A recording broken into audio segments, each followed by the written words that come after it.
તો 16મી સપ્ટેમ્બરે અમદાવાદ આવી રહ્યા છે પ્રધાનમંત્રી નરેન્દ્ર મોદી। અમદાવાદના જીએમડીસી ગ્રાઉન્ડમાં પ્રધાનમંત્રીનો કાર્યક્રમ પણ છે। પ્રધાનમંત્રીના આગમન પહેલા સુરક્ષાની સમીક્ષા થઈ છે।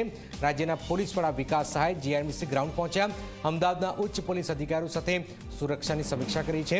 જીએમડીસી ગ્રાઉન્ડ ખાતે કાર્યકર્તા સંમેલનનું આયોજન છે। ગુજરાતભરમાંથી 1 લાખથી પણ વધુ લોકો અહીંયા ઉપસ્થિત રહેશે। પીએમ ગ્રાઉન્ડ ખાતે કાર્યકર્તાઓ અને લોકોની વચ્ચે અભિવાદન ઝીલવા જશે। બીડીડીએસ અને ડોગ સ્ક્વોડ સાથે હાલમાં ચેકિંગ થઈ રહ્યું છે। જીએમડીસી ગ્રાઉન્ડ ખાતે 5000થી વધુ પોલીસ અધિકારી અને કર્મચારીઓ તૈનાત રહેશે।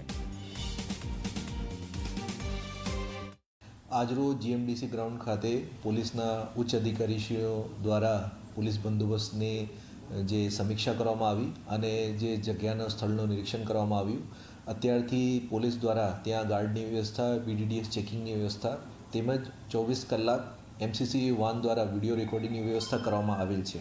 આપણે આજે બંદોબસ્ત છે એમાં પોલીસ અધિકારી અને કર્મચારી મળીને 2500થી વધારે પોલીસ અધિકારી કર્મચારી ત્યાં બંદોબસ્તમાં રહેવાના છે।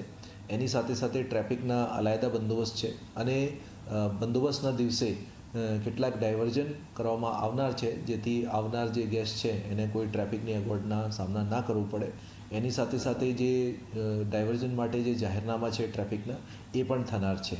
આપણે ત્યાં ચેકિંગ ફ્રિસ્કિંગમાં આવીને તમામ પાણીની સગવડ અને બીજી સગવડો ત્યાં મળે એને પોલીસ દ્વારા જે બેરિકેડિંગ અને બીજી વ્યવસ્થાઓ છે એ તમામની અત્યારે ચકાસણી કરવામાં આવે છે।